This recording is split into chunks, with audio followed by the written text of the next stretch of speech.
आजको क्लासमा हामीहरू छलफल गर्नेछौँ बीबीएस फर्स्ट इयरको एकाउन्टको न्यू कोर्सभित्र रहेको च्याप्टर फाइनेन्सियल स्टेटमेन्ट एनालाइसिसभित्र एनएफआरएसबाट इन्कम स्टेटमेन्ट, ब्यालेन्स सिट र क्यास फ्लो स्टेटमेन्ट बनाउने तरिकाको सम्बन्धमा हामीहरूको यो एनएफआरएस यानि कि नेपाल फाइनेन्सियल रिपोर्टिङ स्ट्यान्डर्ड अनुसार क्यास फ्लो स्टेटमेन्ट इन्कम अनि ब्यालेन्स सिटहरू इन्कम स्टेटमेन्ट बनाउँदा पनि हामीहरूको अगाडिकै जस्तो प्रोसेस हो, तर यहाँनिर चाहिँ हामीले वर्किङ नोटमा गरेर देखाउनु पर्ने हुन्छ क्या, मात्र डिफ्रेन्ट त्यति हो। पहिले यसको फर्म्याटलाई हामीहरू सरसरी बुझ्ने कोसिस गरौँ कि फर्म्याटै नबुझिकन हामीहरू डाइरेक्ट हिसाबमा गयौँ भने हामीलाई प्रब्लम हुनसक्छ अलिकति। त्यही भएर थोरै फर्म्याटको कन्सेप्ट चाहिँ हामीहरू लियौँ होइन। फर्म्याटको कन्सेप्टमा तपाईँहरूले एकदम मजाले ध्यान दिएर यो फर्म्याटलाई हेर्नुभयो भने नि हिसाब तपाईँहरू आफै मिलाउन सक्नुहुन्छ ल। एक्जाममा हामीलाई एउटा एनएफआरएससित रिलेटेड प्रब्लम सोध्ने चान्स चाहिँ अलिअलि छ है, धेरै चान्स चाहिँ होइन, केही मात्रामा चान्स चाहिँ छ। त्यही भएर यसलाई पनि मजाले तपाईँहरूले तयारी गर्दै जानु होला। यो मजाले हेर्नुभयो भने तपाईँहरूले मजाले बुझ्न सक्नुहुन्छ क्या। जसले तपाईँहरूले अगाडि नै इन्कम स्टेटमेन्ट, जसले क्यास फ्लो स्टेटमेन्ट होइन, जसले अनि ब्यालेन्स सिटको आइटमहरू कुन कहाँ जान्छ, कसरी एडजस्ट गरिन्छ भन्ने कुरा तपाईँहरूलाई अलरेडी थाहा छ भनेदेखि नि यसमा केही पनि प्रब्लम हुँदैन क्या। प्रब्लमको लेभल चाहिँ यहाँ शून्यमा हुन्छ, जिरो प्रब्लम लेभल हुन्छ क्या। सबै यहाँनिर सल्भिङै मात्रै हुन्छ, तपाईँहरूले सल्भै मात्रै देख्नुहुन्छ। जस्तै हामीले बनाउँ सबैभन्दा सुरुमा त इन्कम स्टेटमेन्टकै कुरा गरिदिउँ होइन, अथवा प्रफिट एन्ड लस एकाउन्टको कुरा गरौँ। इन्कम स्टेटमेन्ट हामीले बनाउन थाहा छँदैछ, इन्कम स्टेटमेन्टको प्याटर्न त हामीहरूलाई थाहा छ नि त, तर यहाँनिर चाहिँ हामीले डिफ्रेन्ट तरिकाले अलिकति अर्कै वे पक्र्नुपर्छ ल। कुनै कम्पनीको हामीले हिसाब गर्दैछौँ, income statement as per NFRS भनेको नेपाल फाइनेन्सियल रिपोर्टिङ स्ट्यान्डर्ड अनुसार हामीहरू इन्कम स्टेटमेन्ट बनाउँदैछौँ। For the year ended भनेर कहिलेको अन्तिमको चाहिँ तयार गरेको त्यो हामीले त्यही हो, लेख्ने तरिका त एउटै हो। हामीले अगाडि इन्कम स्टेटमेन्टमा पनि यो कुरा त्यही हो, यहाँ पनि इन्कम स्टेटमेन्टमा त्यही कुरा आउँदो रहेछ होइन। पार्टिकुलर अस्ति एमाउन्ट लेख्थ्यौँ नि हामीले इन्कम स्टेटमेन्टमा, तर हामीले यहाँनिर नोट बनाउनु पर्ने हुन्छ क्या। यो जुन एनएफआरएस अनुसार हामीले चाहे त्यो क्यास फ्लो स्टेटमेन्ट बनाउँदै हौँ, चाहे त्यो इन्कम स्टेटमेन्ट बनाउँदै हौँ, चाहे त्यो ब्यालेन्स सिट बनाउँदै हौँ, हामीले नोट बनाउनु पर्ने हुन्छ क्या। तर वर्किङ नोटमा गरेर त्यो आइटमहरूलाई चाहिँ माथि ल्याएर देखाउनु पर्ने हुन्छ। यसको फाइदा चाहिँ के हो त, जुन हामीले यो तल वर्किङ नोटमा गरिसकेपछि माथि एउटा सरासरी पोइन्ट राख्न सकिन्छ क्या, अनि त्यो हेर्नलाई अनि बुझ्नलाई पनि सजिलो हुन्छ क्या यो एनएफआरएस अनुसार गर्दा चाहिँ। जस्तै सबैभन्दा सुरुमा हामीहरूको रिभेन्यू फ्रम अपरेसन आउँदो रहेछ होइन। रिभेन्यू फ्रम अपरेसन भनेको इन्कम स्टेटमेन्टमा हामीहरूको सेल्स रिभेन्यू जान्थ्यो नि, त्यही हो है यो रिभेन्यू फ्रम अपरेसन भनेको। त्यसलाई 1.1 वर्किङ नोटमा हामीहरू देखाइदिन्छौँ। कसरी देखाइदिन्छौँ, रिभेन्यू फ्रम अपरेसन भन्छौँ। रिभेन्यू फ्रम अपरेसन भनेको चिरफार गर्ने, कैँचीले गएर भुँडी नि काटिदिने भन्न खोजेको होइन है। रिभेन्यू फ्रम अपरेसन भनेको कम्पनीहरूले अपरेट गर्दाखेरि, कम्पनी सञ्चालन गर्दाखेरि त्यहाँबाट भएको आम्दानीहरू क्या, बिक्री गरेको हुन्छ, सेवा दिएको हुन्छ, त्यो बापत लिएको पैसाहरू यहाँनिर आउँदो रहेछ। दुईवटा पोइन्ट, सेल्स रिभेन्यू त्यसलाई नेट लेख्नु पर्यो, सेल्स रिटर्न छ भने हामीले घटाउनु पर्ने हुन्छ होइन। अनि अर्को सर्भिस रिभेन्यूलाई जोडेर हामीले रिभेन्यू फ्रम अपरेसन, यो जुन टोटल एमाउन्ट आउँछ नि त्यसलाई माथि लगेर लेखिदिने, यसलाई के मान्दिने 1.1 मान्दिने। कहिलेकाहीँ हामीहरूलाई सेल्स रिभेन्यू मात्रै दिएको हुन्छ, कहिलेकाहीँ चाहिँ हामीलाई सर्भिस रिभेन्यू पनि दिएको हुन्छ। दुइटै दियो भने दुइटै जोडेर हामीहरू रिभेन्यू फ्रम अपरेसनमा गर्ने रहेछौँ होइन त। यसरी अब त्यहाँभन्दा पछाडि हामीले सेल्समा अरू बेला के घटाउँथ्यौँ, कस्ट अफ गुड्स सोल्ड अथवा cost of sales. Cost of sales भन्नु र कस्ट अफ गुड्स सोल्ड भन्नु एउटै हो क्या। यहाँ हामीहरू घटाउँथ्यौँ नि लेस, कस्ट अफ सेल्स अथवा कस्ट अफ गुड्स सोल्ड गर्थ्यौँ। कस्ट अफ गुड्स सोल्ड हामीलाई डाइरेक्ट क्वेसनमा दियो भने त ठिकै छ होइन, डाइरेक्ट दिएन भने ओपनिङ स्टक गर्थ्यौँ अनि एड परचेज अनि क्लोजिङ स्टक गरेर इन्कम स्टेटमेन्टमा गर्थ्यौँ नि, त्यो कुरालाई चाहिँ हामीले फेरि वर्किङ नोटमा यहाँनिर देखाइदिनु पर्यो क्या। कस्ट अफ गुड्स सोल्ड कति नम्बर वर्किङ नोट 1.2 क्या, 1.1 1.2 गर्दै जानुपर्ने हुन्छ क्या। हामीले ब्यालेन्स सिटलाई त्यसरी नि 2.1 2.2 अथवा रिटेन अर्निङ पनि हामीलाई बनाउनु भनेको छ भने रिटेन अर्निङलाई 2.1 2.2 गरेर ब्यालेन्स सिटलाई 3.1 3.2 हो त्यसरी जानुपर्ने हुन्छ कि। कस्ट अफ गुड्स सोल्डभित्र के पर्दो रहेछ, कस्ट अफ सेल्स अथवा सिओजिएस भनेको कक्स भनेको होइन है, कस्ट अफ गुड्स सोल्ड भन्न खोजेको। कस्ट अफ गुड्स सोल्डभित्र ओपनिङ स्टकमा परचेज जोड्नु पर्यो, क्यारी छ भने त्यो पनि जोड्नु पर्यो, वेजेज छ भने जोड्नु पर्यो, अनि क्लोजिङ स्टक छ भने घटाएर यसरी हामीहरू कस्ट अफ गुड्स सोल्ड यहाँनिर निकाल्छौँ। यो कस्ट अफ गुड्स सोल्ड यो यतापट्टि घट्यो, यो कहाँ निकाल्यौँ हामीले 1.2 वर्किङ नोटमा निकाल्यौँ। त्यति गर्दाखेरि यो जुन छ नि रिभेन्यू फ्रम अपरेसन, यो आम्दानीमा यो खर्च घटाउँदाखेरि हामीहरूको के आउँदो रहेछ, ग्रस प्रफिट। केही नै छैन क्या, तपाईँहरू यसले जिगज्याग पारो डाइरेक्ट हिसाब गरिदिनु नि, यो किन फर्मेटमा एक्जामको बेलामा अल्झाइराखेको भन्नुहुन्छ भने अलिकति मजाले ध्यान दिनु कि यो फर्मेट बुझ्नु भयो भने प्रब्लम तपाईँहरू आफैले गर्न सक्नुहुन्छ। ग्रस प्रफिट हामीले लेख्यौँ, त्यहाँभन्दा पछाडि हामीले अदर इन्कम जोड्नु पर्ने हुन्छ क्या, आम्दानी। अब अदर इन्कमभित्र के पर्यो त्यसको हामीले यहाँनिर गर्नु पर्यो। अदर अन्य आम्दानीहरू भनेको बिक्रीदेखि बाहेकका आम्दानीहरू क्वेसनमा जे दिएको छ नि, इन्ट्रेस्ट रिसिभ हुन्छ, डिभिडेन्ड रिसिभ हुन्छ, रेन्ट रिसिभ हुन्छ, डिस्काउन्ट रिसिभ हुन्छ, कमिसन रिसिभ हुन्छ, यस्तो रिसिभ हामीलाई दिएको छ भने त्यो सबै जोड्नु पर्यो यहाँ। अनि यो जति आउँछ नि एकमुष्ट जोड्दा त्यो चाहिँ हामीले माथि अदर इन्कममा लगेर जोड्नु पर्यो। यो 1.3 मा गऱ्यौँ। त्यहाँभन्दा पछाडि एडमिनिस्ट्रेटिभ एक्सपेन्सेस, अब अपरेटिङ एक्सपेन्सेसहरू घटाउनुपर्छ क्या। अपरेटिङ एक्सपेन्सेसमा नि एउटा एडमिनिस्ट्रेटिभ एक्सपेन्सेस हुन्छ, एउटा डिस्ट्रिब्युसन अथवा सेलिङ एक्सपेन्सेस हुन्छ। यो एडमिनिस्ट्रेटिभ एक्सपेन्सेस भनेको नि अफिससित रिलेटेड एक्सपेन्सेस क्या। तपाईँहरूलाई पोइन्ट थाहा छ भने कति सजिलो हुन्छ यो। एडमिनिस्ट्रेटिभ एक्सपेन्सेसमा के पर्दो रहेछ, सेलेरीहरू, इन्सुरेन्सहरू, डिप्रिसिएसनहरू, रेन्टहरू, कमिसनहरू दिएको छ भने यहाँनिर पर्छ क्या खर्चहरू। अफिससित रिलेटेड खर्च यो सबै गरिदिने होइन, सेलेरी, इन्सुरेन्स, डिप्रिसिएसन, रेन्टहरू छ भने जोडिदिने, त्यसलाई माथि लगेर एडमिनिस्ट्रेटिभ एक्सपेन्सेसमा राखिदिने होइन। 1.4 वर्किङ नोट गरेको हामीले। डिस्ट्रिब्युसन एक्सपेन्सेस, डिस्ट्रिब्युसन भनेको वितरण क्या। बिक्री गर्दा लागेका खर्चहरू, बिक्री गर्दा के खर्च लाग्छ, डिस्काउन्ट एलाउड सामान बेच्दाखेरि हामीले छुट दिएको हुनसक्छ। ब्याड डेट भनेको हामीले जुन उधारोमा बेच्छौँ नि सामान त्यो डुब्न पनि सक्छ, त्यो पनि बिक्रीसितै रिलेटेड भयो। बेच्दै नबेचेको भए त कहाँबाट डुब्नु होइन त, बेच्दै नबेचिकन पाउनुपर्ने छ, तैँले मेरो पैसा डुबाइस् भन्दै कुदो भने त खुट्टा भाँच्ने गरी दिइहाल्छन् फेरि। ब्याड डे भयो यो यहाँ हामीहरूको डिस्ट्रिब्युसनमा पर्दो रहेछ। क्यारिज आउटवार्ड भनेको बाहिरी ढुवानीहरू, एडभर्टाइजमेन्ट भनेको विज्ञापन गर्नुपर्छ बेच्दा हो, यस्तो हामीहरूको सबै डिस्ट्रिब्युसन एक्सपेन्सेसमा पर्दो रहेछ। हामीले यो सबै जोडेर यहाँनिर ल्याएर लेख्नु पर्दो रहेछ डिस्ट्रिब्युसन एक्सपेन्सेस भनेर। त्यो 1.5 मा हामीले गर्नु पर्यो ल। त्यहाँभन्दा पछाडि अदर अपरेटिङ एक्सपेन्सेस भनेको छ नि, अदर अपरेटिङ एक्सपेन्सेस अथवा अदर अपरेटिङ लसेसहरू क्या। जस्तै हामीले ऋण तिर्दाखेरि हामीले प्रिमियम थपेर तिर्यौँ भने हामीलाई ऋण तिर्दाखेरि नोक्सानहरू भएको छ भने हो, त्यस्तो लसेसहरू हामीहरू यो अदर अपरेटिङ एक्सपेन्सेसमा ल्याएर यहाँनिर राखिदिन्छौँ ल। Other operating expenses and losses प्रायः हामीलाई यो पोइन्ट दिएको हुँदैन, यो दियो भने पनि हामीले यहाँनिर अदर अपरेटिङ एक्सपेन्सेसभित्र रिडेम्सनहरू गर्दाखेरि होइन, ऋणहरू तिर्दाखेरि भएको घाटाहरू छ भने, एसिड्सहरू बेच्दाखेरि भएको घाटाहरू छ भने अदर एक्सपेन्सेस एन्ड लसेसमा हामीले यहाँ ल्याएर एडजस्ट गरिदिने हो। त्यहाँभन्दा पछाडि यो घटाइसकेपछि हामीहरूको यहाँ हेरौँ है, अदर इन्कम जोड्नु पर्दो रहेछ। एडमिनिस्ट्रेटिभ एक्सपेन्सेस पनि हामीले बुझिहाल्यौँ, डिस्ट्रिब्युसन एक्सपेन्सेस होइन, अदर अपरेटिङ एक्सपेन्सेस पनि भइहाल्यो। अनि त्यहाँभन्दा पछाडिको यो सबै यो गरिसकेपछि नि खर्चहरू माइनसमा आउँछ, इन्कम भनेको जोडिन्छ। सबै गरिसकेपछि हामीहरूको यो प्रोफिट फ्रम अपरेसन भनेर आउँदो रहेछ क्या। अपरेसन भनेको चिरफार गरेर आएको प्रोफिट भनेको होइन है, हामीले जुन क्रियाकलाप गऱ्यौँ, सञ्चालन गऱ्यौँ, कार्यहरू गऱ्यौँ कम्पनी चलाउँदाखेरि त्योबाट आएको प्रोफिटहरू यहाँ आयो। त्यहाँभन्दा पछाडि फाइनान्स कस्ट जोड्नु पर्यो क्या। फाइनान्स कस्ट अथवा फाइनेन्सियल कस्ट जुन वित्तीय लागत हो नि त्यसलाई हामीले यहाँनिर घटाउनु पर्ने हुन्छ क्या। वित्तीय लागत भनेको चाहिँ के हो त, फाइनेन्सियल कस्ट भनेको इन्ट्रेस्ट अन लोन भनिदिन्छ अथवा इन्ट्रेस्ट अन डिभेन्चर भनिदिन्छ। त्यसमा आउटस्ट्यान्डिङ तिर्न बाँकी छ भने जोडेर यो फाइनेन्सियल कस्ट भन्छ क्या। इन्ट्रेस्टलाई फाइनेन्सियल कस्ट भन्छ। त्यो फाइनेन्सियल कस्ट हामीले यहाँ ल्याएर घटाउनु पर्ने हुन्छ ल। फाइनेन्सियल कस्ट भनेको ब्राकेट यो 1.7 मा निकाल्यौँ हामीले वर्किङ नोट। त्यति गर्दा नेट प्रॉफिट बिफोर ट्याक्स आउँछ, त्यसमा हामीले ट्याक्स घटाउँछौँ होइन। ट्याक्स घटाइसकेपछि हामीहरूको नेट इन्कम आफ्टर ट्याक्स आउँछ। यो चाहिँ भयो हामीहरूको एनएफआरएस अनुसार इन्कम स्टेटमेन्ट गर्ने तरिका भयो क्या। इन्कम स्टेटमेन्ट यानि कि प्रोफिट एन्ड लस एकाउन्ट भनौँ न, हो यसरी हामीहरू गर्छौँ। यहाँभन्दा पछाडि यही एनएफआरएसलाई नि हामीले ब्यालेन्स सिट पनि एनएफआरएस अनुसार, नेपाल फाइनेन्सियल रिपोर्टिङ स्ट्यान्डर्ड अनुसार ब्यालेन्स सिट बनाउनु पर्ने हुन्छ। अब ब्यालेन्स सिटको आइटम हामीले कतिपयले त बुझिसकेकै होला होइन, बुझेको छैन भने अलिकति बढी तयारी गर्नुपर्ने हुन्छ। पार्टिकुलर कम्पनीको कुन कम्पनी छ लेखिहाल्छौँ, श्याम, हरि, राम, लथालिङ्ग कम्पनी, त्यस्तै कति के कम्पनी दिएको हुन्छ त्यो यहाँ लेखिहाल्छौँ हामीहरू। ब्यालेन्स सिट भनेर लेख्छौँ, एनएफआरएस भनेको नेपाल फाइनेन्सियल रिपोर्टिङ स्ट्यान्डर्ड भनेर लेख्छौँ, एजन भनेको कहिलेको तयार पार्दैछौँ। पार्टिकुलर अरू बेला एमाउन्ट मात्रै हुन्थ्यो हामीहरूको ब्यालेन्स सिटमा, यहाँ चाहिँ हामीले नोट पनि गर्नु पर्यो क्या। नोट, वर्किङ नोट देखाउनु पर्ने हुन्छ क्या।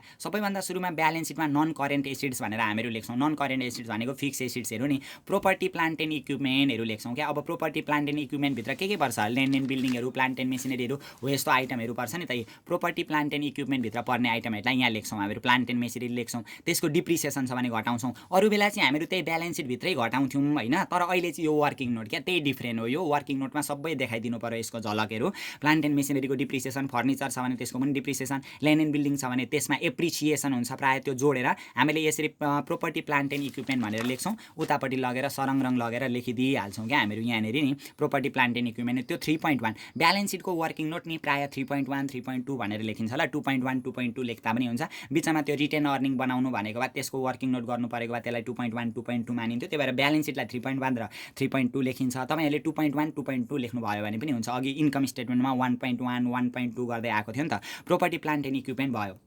त्यहाँभन्दा पछाडि इन्टेन्जेबल एसिड्स आउँछ क्या। टेन्जेबल एसिड्स र इन्टेन्जेबल हुन्छ नि त। इन्टेन्जेबल भनेको त्यसलाई प्रत्यक्ष रूपमा देख्न नसकिने होइन, महसुसहरू गर्न सकिने एसिड्सहरू, जस्तै इन्टेन्जेबल एसिड्स पनि यहाँनिर गर्नु पर्यो 3.2 मा। कम्प्युटर सफ्टवेयरहरू भनेको त कम्प्युटरभित्र हुन्छ, त्यसलाई बाहिर निकालेर हल्लाएर यो सफ्टवेयर यताउता गर्ने त होइन नि त। सफ्टवेयरले भनेको त काम गर्ने हो, त्यो नभए कम्प्युटरहरू चल्दैन। कस्टमर रिलेसनसिप भनेको छ नि, कस्टमरसित मेरो 10 केजी रिलेसन छ, 15 केजी रिलेसन छ भनेर त्यसरी केजीमा न त केजीमा जोख्न मिल्छ, न त कस्टमरको रिलेसनलाई बेच्न मिल्छ क्या। मसित त यत्रो कस्टमरको रिलेसन छ, मलाई पैसा दिइहाल त 1 लाख भन्यो भने कसैले भन्यो भने त खुट्टो भाँचिने गरी दिन्छन्, त्यस्तो पनि भन्दैन। कस्टमर रिलेसनसिप हुन्छ क्या। रिलेसनसिप भनेको जुन इज्जत प्रतिष्ठा मान मर्यादाको कुरा हो, यो पनि हामीहरूको इन्टेन्जिबल एसेट्सभित्र पर्छ। गुडविल भनेको ख्याति होइन, ख्याति राम्रो भएको छ भने त्यो पनि त हामीहरूको मान प्रतिष्ठा इज्जत हो नि त, होइन त। राम्रो कम्पनी हुन्छ, जस्तै सनसिल्क स्याम्पू भन्ने बित्तिकै केटीहरूले त्यही प्रयोग गरे गर्छन्, तर सनसिल्क कम्पनी त्यो स्याम्पूले नुहाउँदाखेरि चाहिँ भोलिदेखि केटीहरूको कपालहरू सबै झरेर ताक्लु भइदिए भनेदेखि त त्यो स्याम्पू त युज गर्दैन नि त। त्यो सनसिल्क स्याम्पूले चाहिँ एउटा गुडविल कमाएको छ क्या, ख्याति। त्यो स्याम्पू भन्ने बित्तिकै केटीहरू त्यही स्याम्पूमा गएर झुम्मिने हो, त्यस्तो खालको हुन्छ नि त, होइन। एउटा ब्रान्डको प्रत्येकको रोजाइ हुन्छ नि त, केटाहरूको पनि त्यस्तै हुन्छ, होइन। गुड्काहरू खाने केटाहरूको हो त्यस्तो हुन्छ नि त। गुड्का खाँदाखेरि चाहिँ त्यहाँनिर के भोलायरमा के भेट्यो भने त भोलिदेखि त्यो भोला कसैले खाँदैन नि, होइन। भोलाको साटो, भोलामा सुपारी हुनुको साटो ढुङ्गो धेर भयो भने भोलिदेखि त केटाहरूले बरु भोला खाने साटो त बरु छोडिदिन्छु है भनेर दिगदार भएर छोडिदिन्छ नि त। त्यस्तो इज्जत प्रतिष्ठा हुन्छ क्या प्रत्येक कम्पनीको, हो त्यो भनेको गुडविल हो क्या, ख्याति हो। ख्याति राम्रो भएको कम्पनी छ भने त्यसले राम्रो नाफा पनि कमाउन सक्छ। गुडविलहरू भनेको इन्टेन्जिबल एसेट्स अन्तर्गत भयो। ट्रेडमार्क भनेको ट्रेड नेमहरू हुन्छ नि, बजार व्यापारमा आफ्नो नामहरू हुन्छ नि त। जस्तै मेरो नाम जे भयो तपाईँहरूको नाम पनि एउटा होला, नामले चिन्छन् नि त कम्पनीको, त्यस्तो ट्रेड नेमहरू, व्यापार चिन्हहरू, कपिराइट्सहरू भनेको हामीहरूको इन्टेन्जिबल एसेट्सभित्र भयो। यो इन्टेन्जिबल एसेट्सहरूलाई पनि हामीले यहाँ ल्याएर लेख्नुपर्ने हुन्छ। लेखिहाल्यौँ, होइन। इन्भेस्टमेन्ट प्रोपर्टी भनेको नि, इन्भेस्टमेन्ट प्रोपर्टी भनेको इन्भेस्टमेन्टै भनेको हुन्छ, यसको छुट्टै बनाइराख्नु पनि पर्दैन। नोट्स रिसिएबल भनेको छ नि, नोट्स रिसिएबल भनेको नि हामीले पाउनुपर्ने जुन छ नि एग्रिमेन्टहरूको, उधारोमा सामान बेचेको छ भने म 6 महिना पछाडि तिर्छु अथवा 1 वर्ष पछाडि तिर्छु है भनेर एग्रिमेन्ट गरेका हुन्छन् नि ग्राहकहरूले, हो त्यस्तो नोट्स रिसिएबल छ भने यहाँनिर आउँछ। त्यति गर्दा नन करेन्ट एसेट्स आउँछ क्या। नन करेन्ट एसेट्स भनेको फिक्स एसेट्सहरूको आइटम आयो। अनि करेन्ट एसेट्सभित्र, करेन्ट एसेट्समा क्यास एन्ड इक्विभ्यालेन्ट भनेर, करेन्ट एसेट्समा नि यो नोट बनाइराख्नु पर्दैन ल। करेन्ट एसेट्समा यो क्यास एन्ड इक्विभ्यालेन्टको मैले एउटा 3.3 ता बनाएर देखाइदिएको छु, तर पर्दैन। करेन्ट एसेट्समा हामीलाई क्यास दिएको हुन्छ, एकाउन्ट रिसिएबल, बिल रिसिएबल, होइन, प्रिपेड एक्सपेन्सेसहरू, क्लोजिङ स्टकहरू यस्तो दिएको छ भने हामीहरूको करेन्ट एसेट्स भयो। यो करेन्ट एसेट्स हामीले जोड्छौँ, होइन। त्यति गर्दा टोटल एसेट्स हामीहरूको आइहाल्छ। त्यहाँभन्दा पछाडि हामीले इक्विटीमा जानुपर्ने हुन्छ क्या, लाइबिलिटिज। एसेट्सको त्यति हो है।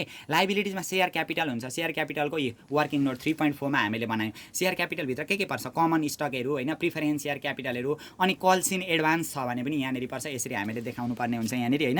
यसरी देखायौँ। रिजर्भ, त्यहाँदेखि दोस्रोमा रिजर्भ जाँदो रहेछ। यो स्टेपहरू हामीले फलो गर्नु पर्यो ल। रिजर्भहरूमा के पर्दो रहेछ त, रिजर्भहरूमा सेयर प्रिमियमहरू भयो, होइन, अनि जेनरल रिजर्भहरू भयो, रिटर्न अर्निङ भयो, नेट इन्कम भयो, यस्तो हामीहरूको रिजर्भहरूमा पर्दो रहेछ। लेख्छौँ त्यहाँ उतापट्टि, यहाँ आएर लेखाइदिन्छौँ ठ्याक्कै मजाले। टोटल इक्विटी आइहाल्यो यहाँनिर। त्यहाँभन्दा पछाडि हामीहरूको नन करेन्ट लाइबिलिटिज आउँछ क्या। नन करेन्ट लाइबिलिटिज भनेको नि लङ टर्म डेप्टहरू हुन्छ नि, डिभेन्चरहरू, बोन्डहरू हो, यस्तो लङ टर्म डेप्टहरू यहाँनिर लेख्छौँ। त्यो 3.6 वर्किङ नोटमा गरिदिन्छौँ। नन करेन्ट लाइबिलिटिजभित्र डिभेन्चरहरू, बोन्डहरू, ब्याङ्क लोनहरू छ भने हामीहरू यहाँनिर ल्याएर लेखिदिन्छौँ। एउटै पोइन्ट छ भने त्यही सार दिँदा पनि हुन्छ, केही फरक पर्दैन। अनि त्यहाँभन्दा पछाडि करेन्ट लाइबिलिटिज, करेन्ट लाइबिलिटिजको वर्किङ नोट गर्नु पर्दैन। करेन्ट लाइबिलिटिजभित्र bills payable, account payable, outstanding expenses, advance इन्कमहरू कामै नगरी पैसा पाएको छ भने त्यो करेन्ट लाइबिलिटिजभित्र भयो। यति गर्दा टोटल लाइबिलिटिज हामीहरूको आउँछ। यो चाहिँ भयो ब्यालेन्स सिटको फर्मेट क्या, एनएफआरएस अनुसार। त्यहाँभन्दा पछाडि हामीहरूको छ अर्को क्यास फ्लो स्टेटमेन्ट पनि छ। क्यास फ्लो स्टेटमेन्ट पनि हामीलाई एनएफआरएस भनेर सोध्छ, नेपाल फाइनेन्सियल रिपोर्टिङ स्ट्यान्डर्ड अनुसार भनेर सोध्छ। त्यही भएर यहाँ हेरौँ त, क्यास फ्लो स्टेटमेन्ट एनएफआरएस भन्यौँ, फर द इयर इन्डेड भनेर लेख्यौँ, पार्टिकुलर नोट्स एमाउन्ट भनेर लेखिहाल्यौँ। क्यास फ्लो स्टेटमेन्टको हामीले अगाडिको ओरिजिनल फर्मेट थाहा पाउनुपर्ने हुन्छ ल। यो सकिहाल्छौँ, त्यस्तो गाह्रो छैन। सबैभन्दा सुरुमा क्यास फ्लोमा 3वटा एक्टिभिटिज हुन्छ, होइन। फर्स्टमा हामीहरूको आउँछ cash flow from operating activities भनेर। अब यो अपरेटिङ एक्टिभिटिजमा हामीहरू अस्ति चाहिँ के गर्थ्यौँ त भन्दा, cash sales and collection from debtor भन्थ्यौँ। त्यहाँभित्र सेल्स रिभेन्यू जान्थ्यो, डेप्टर जान्थ्यो, एकाउन्ट रिसिएबल, बिल रिसिएबलहरू जान्थ्यो भनेर प्रत्येक पोइन्ट लेख्थ्यौँ नि। तर त्यसो यहाँनिर गर्दैनौँ। क्यास फ्लो फ्रम अपरेटिङ एक्टिभिटिजको सुरुमा cash sales and collection from debtor जाँदो रहेछ। त्यो cash sales and collection from डेप्टरलाई चाहिँ वर्किङ नोटमा गरेर देखाइदिन्छौँ कि cash collection from sales and debtor भनेको छ नि, cash sales and collection from debtor भन्न खोजेको यो के पर्दो रहेछ त, त्यहाँ पर्ने भनेको एउटा सेल्स रिभेन्यू पर्छ, अनि डेप्टरहरू, बिल रिसिएबल, एकाउन्ट रिसिएबल भनेको यो यहाँनिर पर्छ नि त। यो बढो, डेप्टरहरू भनेको सम्पत्ति बढो भने माइनसमा राख्न हामीले सिकेका थियौँ, अनि घटो भने प्लसमा राख्न सिकेका थियौँ नि त। डिस्काउन्ट एलाउड भनेको बेच्दाखेरि छुट पनि दिएको हुनसक्छ, हो यस्तो यहाँनिर आउँछ। ब्याड डेप, होइन, छुट दिँदाखेरि त पैसा जान्छ नि त, खर्च भएको। ब्याड डेप भनेको यस्तो खराब ऋण पनि खर्च हो, यसरी हामीले घटाउनु पर्यो ल। यो अस्ति हामीहरूको ओरिजिनल क्यास फ्लोको फर्मेट थाहा छ नि, होइन, हामीलाई हो त्यही अनुसार यहाँनिर जानुपर्ने पनि हो। अब त्यहाँभन्दा पछाडि हामीले cash sales and collection from debtor पछाडि cash purchase and payment to supplier भन्ने अर्को एउटा टपिक आउँथ्यो क्या। Cash purchase and payment to सप्लायरमा कस्ट अफ गुड्सोलहरू, होइन, अनि सन्डी क्रेडिटरहरू, क्लोजिङ स्टकहरू जाने हो नि त। त्यो कुरालाई त्यसलाई यहाँनिर लेख्छौँ क्या हामीहरू क्यास पेड टु सप्लायरमा के कस्ट अफ गुड्स सोल्डहरू कस्ट अफ गुड्स सोल्ड भनेको खर्च हो होइन पैसा जान्छ इन्भेन्ट्री भनेको एसिड्स हो बढो भने माइनस घटो भने प्लसमा लेख्छौँ क्रेडिटरहरू बिल्स पेएबलहरू होइन यो लाइबिलिटिज हो लाइबिलिटिजको बढो भने प्लसमा घटो भने माइनसमा यो सिकेका थियौँ नि हामीले अगाडि रुल तपाईँहरूले क्यास फ्लो स्टेटमेन्ट मजाले गर्नुभएको छैन भने पहिले त्यो मजाले गर्नु कि हामीले क्यास फ्लो स्टेटमेन्टको पार्ट 1 क्लासमा पनि मजाले डिस्कस गरेका थियौँ अनि डिस्काउन्ट रिसिभहरू हो यो सबैलाई वर्किङ नोटमा क्या प्रत्येकलाई वर्किङ नोटमा देखाउँदै जानुपर्ने हुन्छ हामीले यो भइहाल्यो अनि क्यास पेड टु इम्प्लोइ भनेको छ नि अब इम्प्लोइलाई दिएको आउँछ इम्प्लोइलाई के दिन्छ वेजेस दिन्छ नि त त्यही भएर क्यास पेड टु इम्प्लोइलाई के मात्रै जान्छ वेजेस मात्रै जान्छ माइनसमा हुन्छ यो तिर्दाखेरि होइन त्यही भएर यहाँ आएर हामीहरू क्यास पेड टु इम्प्लोइ भनेको माइनस यो कति वर्किङ नोटमा गऱ्यौँ यो नोट नम्बर लेख्नु पर्यो क्या अनि अर्को cash paid for other expenses अन्य खर्चहरू अब हामीहरूको फेरि जान्छ अदर एक्सपेन्सेसमा के पर्छ office expenses selling expenses prepaid expenses outstanding expenses प्रिपेडहरू आउटस्ट्यान्डिङ त इन्क्रिज र डिक्रिजहरू भएको हुन्छ प्रिपेड भनेको एसिड्स इन्क्रिज भयो भने माइनसमा हुन्छ डिक्रिज भयो भने प्लसमा हुन्छ यसरी हामीले यो क्यालकुलेसन गर्दै लेख्नुपर्ने हुन्छ ल अगाडि हामीले बुझेका छौँ नि यो अनि त्यहाँभन्दा पछाडि यहाँनिर आउँछ हामीहरूको इन्ट्रेस्ट पेड क्या इन्ट्रेस्ट पेड गरेको कुरा इन्ट्रेस्ट पेडलाई हामीहरू के गरेर लेख्छौँ इन्ट्रेस्ट एक्सपेन्सेस भनेर लेख्छौँ त्यहाँ तिर्न बाँकी छ भनेदेखि आउटस्ट्यान्डिङलाई पनि जोडेर लेख्छौँ होइन आउटस्ट्यान्डिङ बढेको पनि हुनसक्छ घटेको पनि हुनसक्छ क्या आउटस्ट्यान्डिङ भनेको लाइबिलिटिज बढो भने प्लसमा आउँछ घटो भने माइनसमा यो हामीले रुल्स अगाडि पढेका थियौँ नि क्यास फ्लो स्टेटमेन्टमा त्यही फलो गर्नुपर्ने हुन्छ इन्ट्रेस्ट आउँछ आउटस्ट्यान्डिङ छ भने जोडेर यसरी हामीहरू यहाँनिर लेखिदिन्छौँ ल अनि ट्याक्स पेडको कुरा पनि त्यो वर्किङ नोटमा गरेर लेख्छौँ त्यहाँभन्दा पछाडि हामीहरूको इन्ट्रेस्ट एन्ड डिभिडेन्ड रिसिभ भन्ने थियो नि यो अपरेटिङ एक्टिभिटिजमा हामीले त्यो सिम्पल क्यास फ्लो गर्दा डाइरेक्ट मेथडको क्यास फ्लो गर्दाखेरि इन्ट्रेस्ट एन्ड डिभिडेन्ड रिसिभ यहाँ जान्थ्यो नि तर इन्ट्रेस्ट रिसिभहरू डिभिडेन्ड रिसिभहरू चाहिँ यो एनएफआरएसबाट गर्दा चाहिँ इन्भेस्टिङ एक्टिभिटिजमा जान्छ ल लगानी गरेको हुन्छ र त ब्याज पाइन्छ नि त होइन त सेयरहरूमा लगानी गरियो भने त डिभिडेन्ड पाइन्छ नि त त्यही भएर इन्ट्रेस्ट रिसिभ डिभिडेन्ड रिसिभ भन्यो भने चाहिँ हामीहरूको इन्भेस्टिङ एक्टिभिटिज अन्तर्गत राख्नुपर्ने हुन्छ यो cash flow from operating activities आइहाल्यो होइन अब इन्भेस्टिङ एक्टिभिटिजमा हामीले के गर्नु पर्यो proceeds from sales of fix assets बेच्दाखेरि भएको नाफा छ भने यहाँ लेख्नु आम्दानी छ भने यहाँ लेख्नु पर्यो क्या हामीले सामान बेच्यौँ भने पैसा आउँछ नि त यहाँनिर लेख्नु पर्यो होइन acquisition cost of fix acids भनेको फिक्स एसिड्स हामीले जडान गर्दाखेरि किनेर ल्याउँदाखेरि पैसा जान्छ त्यही भएर यहाँ माइनस हुन्छ यो सेल्स अफ फिक्स एसिड्सहरू हामीले यहाँ निकाल्नु पर्ने हुन्छ क्या वर्किङ नोटबाट सेल्स अफ फिक्स एसिड्स हेरौँ त proceeds from sales of fix एसिड्सको सेल्स कसरी निकाल्थ्यौँ हामीले अगाडिको पनि गरी हेरौँ त सम्झी हेरौँ अगाडिकै क्यास फ्लो अनुसार गर्नुपर्ने हो ल cost price of fix acids भनेर दिएकै हुन्थ्यो त्यसमा एक्युमुलेटेड डिप्रिसिएसन घटाउँदा बुक सेल्वेज भ्यालुमा आउँथ्यो बुक सेल्वेज भ्यालुमा नाफा छ भने जोडेर नोक्सान छ भने घटाएर हामीले कति रुपियाँमा बेच्यौँ भनेर निकाल्थ्यौँ नि त्यही आएको अनि एक्विजिसन कस्ट भनेको किन्दा कति लाग्यो भनेर निकाल्नका लागि क्लोजिङ ब्यालेन्स हामीले हो त्यो एडजस्ट गर्दै निकाल्थ्यौँ नि यो हामीहरू फेरि पनि सिकिहाल्छौँ हो यसरी हामीले गर्नुपर्ने हुन्छ क्या वर्किङ नोट बनाएर यसलाई गर्नुपर्ने हुन्छ एक्विजिसन कस्ट पनि हामीले निकाल्यौँ अनि इन्ट्रेस्ट रिसिभ भएको छ भने लेख्नु पर्यो डिभिडेन्ड रिसिभ भएको छ भने लेख्नु पर्यो यो इन्भेस्टिङ एक्टिभिटिज भयो फाइनेन्सिङ एक्टिभिटिजमा सेयरहरूको कुरा डिभेन्चरको कुरा होइन अनि यस्तो कुरा आउँथ्यो नि त डिभिडेन्ड पेड भएको कुरा जस्तै हामीले इक्विटी सेयर बेच्यौँ अरे बेच्दाखेरि पैसा आउँछ अनि proceeds from issue of preference share पनि बेच्यौँ अरे त्यो पनि पैसा आउँछ अनि प्रिमियम छ भने प्रिमियम पनि थपिएर आएको हामीले बढी पैसा पाउँछौँ होइन प्रिमियम छ भने पनि पैसा पाउँछौँ नि त यो पनि इन्फ्लो नै हुन्छ रिडेम्सन अफ डिभेन्चर भनेको ऋण तिर्दाखेरि पैसा जान्छ डिभिडेन्ड पेड गर्दा पनि पैसा हामीहरूको के हुन्छ जान्छ यसरी हामीहरू फाइनेन्सिङ एक्टिभिटिज निकाल्छौँ अनि त्यहाँभन्दा पछाडि त changes in cash and cash equivalent गरेर यो फाइनेन्सिङको वर्किङ नोट बनाइराख्नु पनि पर्दैन changes in cash and cash equivalent भनेर यहाँनिर गर्छौँ त्यसमा ओपनिङ क्यास ब्यालेन्स जोड्छौँ अनि क्लोजिङ क्यास ब्यालेन्स घटाएर हामीहरू यो क्यास फ्लो स्टेटमेन्टमा पनि एनएफआरएस अनुसार क्यास फ्लो स्टेटमेन्ट पनि गर्न सक्छौँ ल यो सजिलो छ तर तपाईँहरूले फर्मेट तयारी गर्नु होला आगामी आउने क्लासमा हामीहरू यो एनएफआरएससित रिलेटेड इन्कम स्टेटमेन्ट बनाउने ब्यालेन्स सिट बनाउने क्यास फ्लो स्टेटमेन्ट बनाउन पनि सिक्नेछौँ